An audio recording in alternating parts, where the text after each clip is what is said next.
Hello everyone, welcome to the channel. Today we are with Marco. He is from Italy and he will be sharing with us his life experience. How old are you, Marco? I'm 54. Yes. How was your childhood? It was a happy childhood. I didn't have major problems growing up. My family was quite happy together. My mother was English and my father was Italian, so it was a mixed culture. So I grew up with two cultures in my life, and it was interesting because I would learn a lot of things in England every summer, come back to Italy, and I really enjoyed this dual nationality. So your main time was in Italy? Yes, I would spend all the year in Italy, but then since I was 5, I used to catch the aeroplane by myself. 5 years old? 5 years old. Oh, wow. They used to put me on an aeroplane and send me to England, where my grandparents used to pick me up at the airport.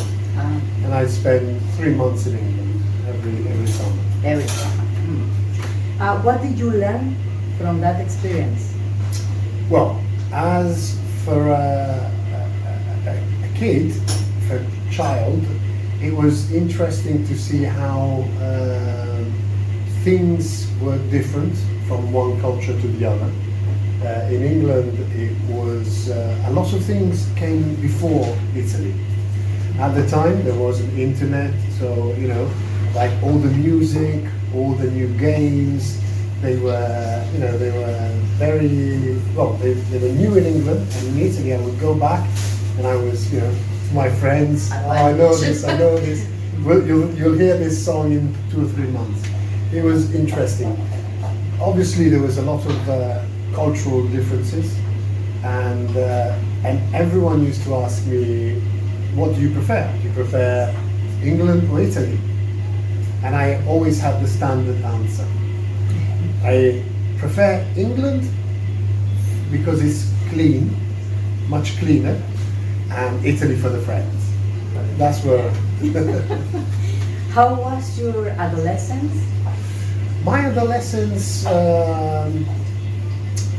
it started well. It was good. I was lucky enough to have family at home. My dad used to work, have a restaurant. I was quite spoiled brat, as they say in England. I had everything I needed: video games. I had my moped, my scooter. I had friends. I did sport. Very healthy. The only problem was that by the time my mum started not liking living in Italy anymore. So, because my dad had a very difficult job, he ran a big restaurant, and he was never at home. And my mum, had a lot of cultural differences, and she started drinking a lot and drink. And so it was very hard on my mother's side, should we say, because she was two different people. During the day, she was nice, relaxed, but at night she used to become a devil. Oh, okay. What did you learn from that stage in your life? Well, first, that alcohol is a poison. That alcohol ruins lives of the people who drink and of the people who are next to you. So I learned that it's a medicine, it's a medication, a self-medication that doesn't work. And instead of instead of improving, it completely ruins your life. That is the biggest thing I started learning when I was adolescent. And unfortunately, my mom never stopped drinking. For how long? Well, she for a good 30 years. 30 years. 30 years. And then she moved back to England, and but she Carry on. carried on. Obviously, in England is a bit different because alcohol in England is much more intertwined with the culture. You know, it's much more accepted. Alcohol, it's something that people accept much more. Mhm. This is one of the major different. Difference between Exactly. in Italy, how it works is that white alcohol in Italy is more. What's the difference? The difference is mainly one. In Italy, what is important is food.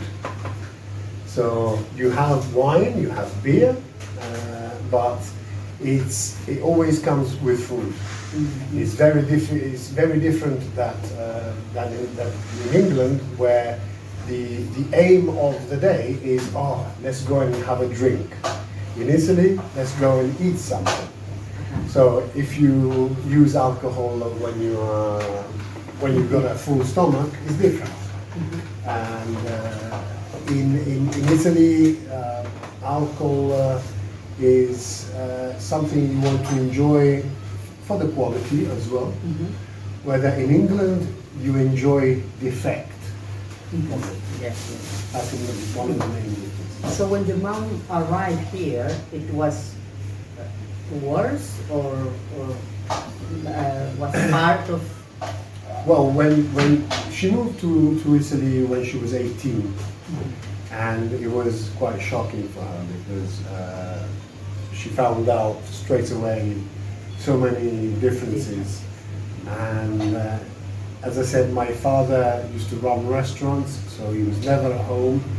She could hardly speak the language, so she didn't have many friends. And so, you know, I think that she felt really lonely, you know, in a different nation and with not much friends. You know, instead of saying no, it's not working out, and maybe coming back to England, she stayed there, obviously with 2 children because I have a brother, and how that situation affect you and your brother? in different ways. For me, it gave me an example of what not to do. My brother, the opposite. Yeah. Unfortunately, my brother picked up a lot of things from my mother, and alcohol is a very present thing in his life. And with medication and other, you know, self-medication, it has ruined his life. Too. Yes. How was your relationship with your mom? Part of the.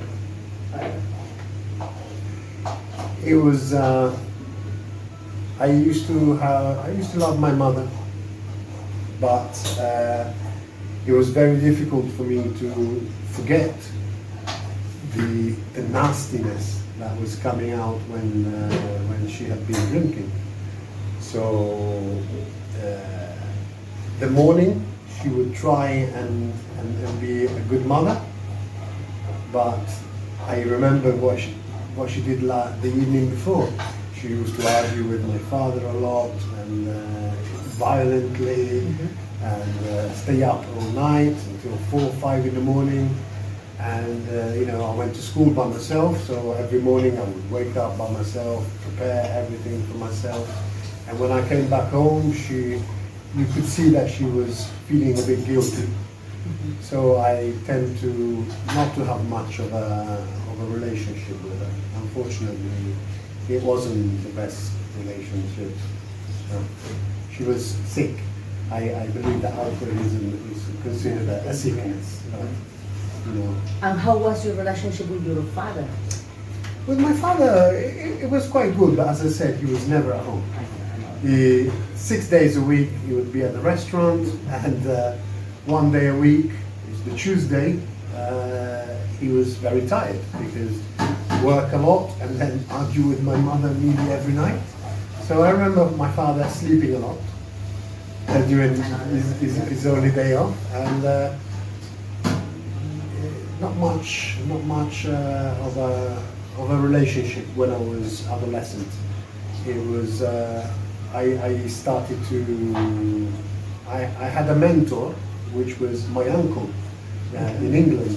So he would sort of look after me when I was in Italy. He used to write to me, phone me, give me books to read, improve my knowledge and education, because my parents were not very interested in my education side. They wanted to make sure I had everything, but they never sort of want me to improve as a person. They had other things to do. What did you learn from your mom? Good things, you know. What did you remember? What you remember? My mom made a really nice shepherd's pie. Shepherd. Shepherd's pie. It's an English dish. Oh. Oh yeah, I remember now. Oh, That's wow. Nice. What did you learn from your dad? Well, my dad was a hard worker. Hard worker. So, it was important that his family, was provided for. So I think I've learned some of his working ethics.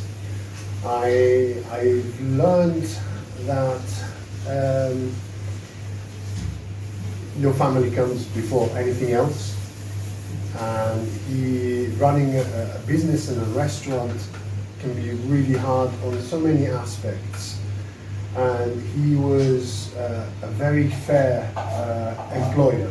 Mm-hmm. Everyone that has worked for my father remembers him with love and respect, because he was very hard on one side, but he would understand the human side of everybody, even if they were working in jail. Because my father used to go and talk. He was a friend with the jail director of the town where we came from. So a lot of times he asked, "Look, you've got someone that can come out during the day. I'll give him work." So my father was Human. very, very human. What have you learned from your life in general? As an adult and in general. Well, that's a big question. It's, Yes, it's a lot to say, because one of the most important thing I've learned is that we are here for a very small moment, and that we really can try and do our best, but no one really cares. I mean, you can do something nice, you can do something good for people, you can do bad things, but honestly, no one cares. As I grow, I become a bit more cynical. I've seen good things, bad things, but and I think we give a lot of importance to stuff that is not important. We don't give enough importance to things that should be more important. And the more I grow, the more I understand that what I was convinced before is not important and is not true. The more I grow, the more doubts I have. What is your passion in this life? My passion,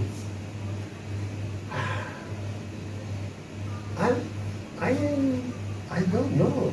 I mean, I used to have lots of passions. I used to love politics. I used to be involved in politics in Italy, and I went to Mexico, to your country, beautiful country, because I wanted to be part of something important, like happened in Chiapas in 1994.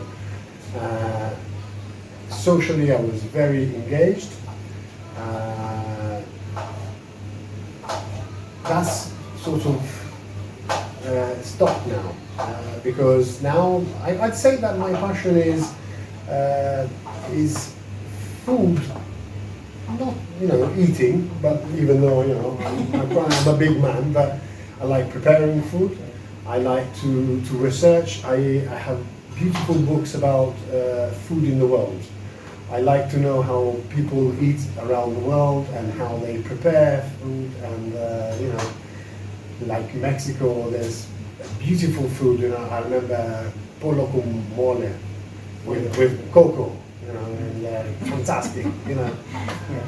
But yeah, I'd say food, and obviously my passion is my children. I want them I want to see them thrive and grow and become independent and stand on their feet. It means that I've done a little bit for the human race, but in terms of passion, not much passion. Do you think you break in some point that shame that in your family was, for example, the alcohol you don't drink, be more present for your children, or if your father couldn't do that, you change it in your life? I have changed it, yes. That's why I have a cafe, a pizza place that is very busy, but like at 5 o'clock, I close the doors and say, that's it, nada más. Nada más. Because I want to be with my family, with my children in the evening. I want to prepare food for them. I want to have days off. I know this is one of the things I've learned in life, spend some quality time as they are still young, because as soon as they grow old, they fly away from the nest and you say, oh, I've wasted so much time. This is one of the things I've learned. I have spent a lot of time with my children when they were young. They might say too much because I homeschooled them for many years. So I was also teaching them in the morning maths and English. And at one point they said, "We want to go to school, Dad, now." At some point. What is more important for you? Be in peace or be happy? I thought about this question because you mentioned it. Be in peace or to be happy. And my answer was, I think peace brings happiness, and happiness might bring peace. I think peace is not more important, comes first, because peace means that your brain, your person is not somewhere different from where it is. Being in peace means I don't want to be somewhere else. I don't want to be doing something else. I don't want to, a different thing. In peace means I'm happy where I am. So the word happy comes. Happiness for me is just a matter of a few instants in life. Peace is more prolonged because it's a state of the being that is, you've trained your body, your soul, your spirit, your mind not to continuously work. Where the happiness is just fragments, like being on the beach in the summer, looking at the sky, blue sky, and feeling the water. That's happiness. It lasts just a few seconds, and you have to be so peaceful to be able to have more of these happy moments. What do you do when you are having hard times? For example, in stress, you have a restaurant, a cafe. What do you do when you are feeling, like stress or not in peace? Yeah, or I usually problems. I don't know. I usually ask my wife to stop talking.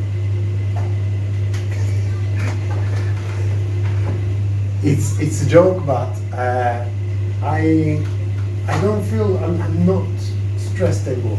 This is a stressing joke, but I've been doing it for quite a long time, so it doesn't stress me inside. I can be very busy, and I know that for 1, 2, 3 hours I have to do things quickly, this and that, but fortunately, I don't consider myself a stressed person. I don't let stress get to me, and even though they try, the system tries to stress you. They try with money issues, they try with bureaucracy. Every morning, you know, you get a brown envelope in the post. It means there's something wrong with it. You have to pay this, you have to pay that, you forgot this. You know, and that's why when I went to Mexico, I stole a little bit of the way of life. You know, when you would ask someone, you know, when is the colectivo arriving? When is this arriving? When will we get there?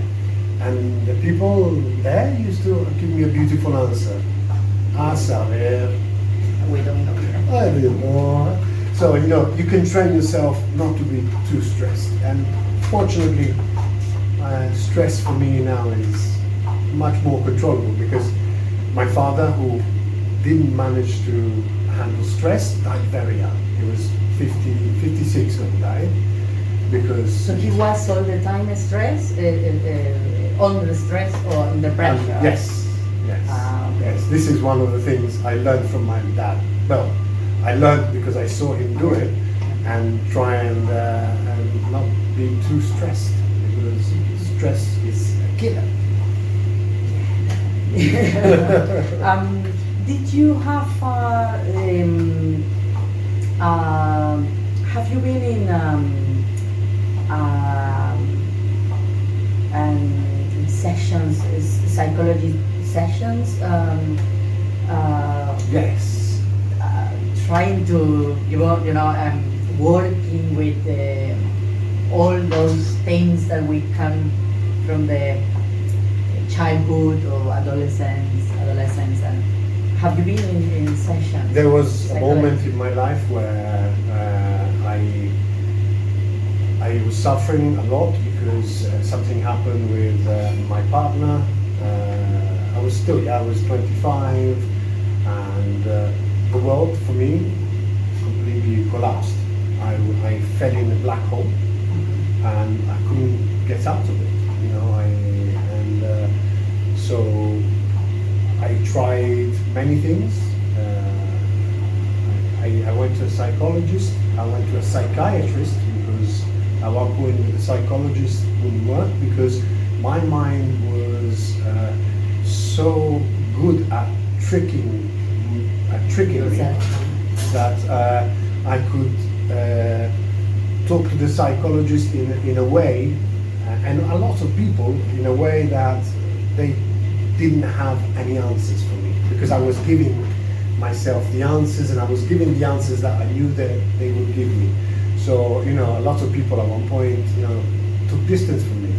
That's what happens, especially with depression. You know, your mind tricks you into being in a place where you can't get out. You know, that black hole which hasn't got doors to exit. So the next step is psychiatrist, because the psychiatrist deals with the chemistry of what is happening in your mind and gives you chemicals. Chemical can relieve the problems, can slow down that chain of thoughts, and but it's very dangerous, because with chemicals the line is very dangerous. So I did what was good for me, and as I said before, when I was really in a bad situation, I went to Mexico. I went into the jungle. I saw a completely different way of living. I had no access to alcohol, because at the time I had no access to anything. Even food was scarce. So my internal being said, there are people who have real big problems. Not that my problems weren't real, but they were mind problems. And you know, mind problems, I'm not saying it's a wealthy issue, but a bit yes, because if you haven't got food, if you cannot have food or clean water, every morning we have to walk and find water somewhere. We have to put the stuff to boil it, and so your mind concentrates on the basics of life, on the survival, and slowly, things got into place, and I came back from Mexico. I was a different person. What does love mean to you?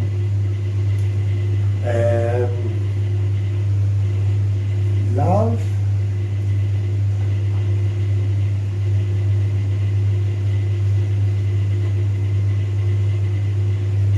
even here, love as the concept has changed in life.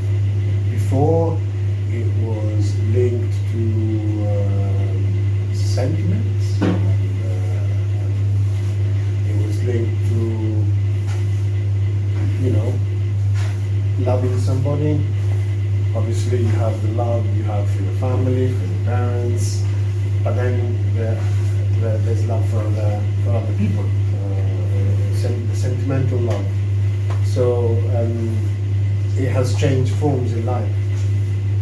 Love now, at this stage of my life, is something that I don't question myself. I don't ask myself what is love and whether I put into practice things that I know that they are moved for love.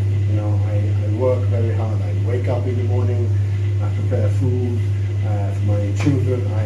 Everything I own, most of everything I own, I put it for them.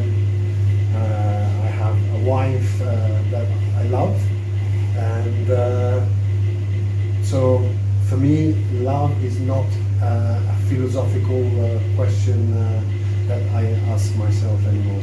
I practice what I learned back in the years, but I don't question anymore what love is. What does fear mean for you? Fear,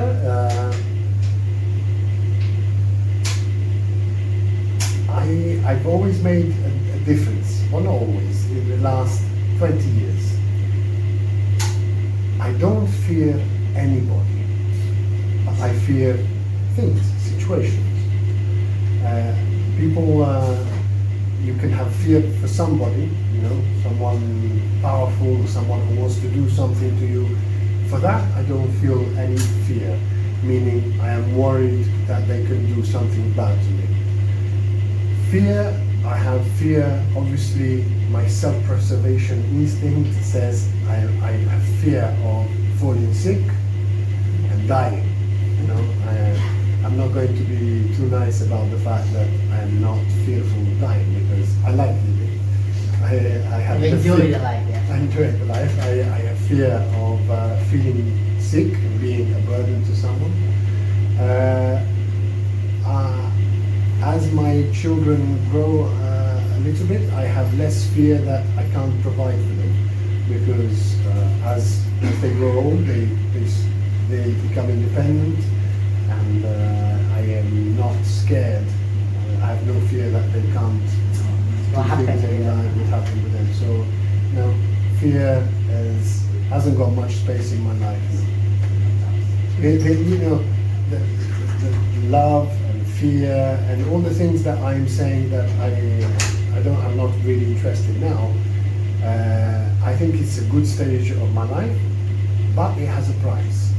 I have a very boring life, meaning that I tend to do always the same thing. I have some routines and very little changes in my life, because I am afraid that if I change something, other things can happen. And so up to now, the last 15 years, I keep doing the same things, and hopefully not major things. Then if I can manage to get a little bit older, I will go a bit crazier after. Nothing happened, okay. What does forgiveness mean to you?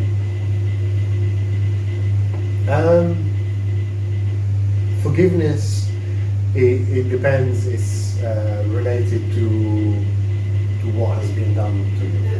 I mean, I come from a place where forgiveness is everything, because Catholics say that you must forgive all the sins that someone has done to you, and you must, live without sin and stuff like that. Forgiveness, I don't, I don't seem to have big problems with anybody. So, if someone does something wrong to you, I don't take revenge. I just keep distance. Forgiveness for me is accepting that other people are different from you. They might have a different set of values, and so forgiveness is not a word that I think about again. What do you think is important in life?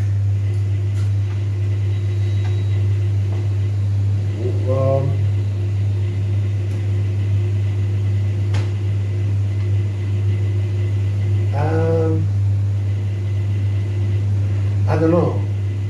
I could say the things, I could try and give you the nice answers, the important answers. The love of your caring and good friends, and I don't know. What's important in life is that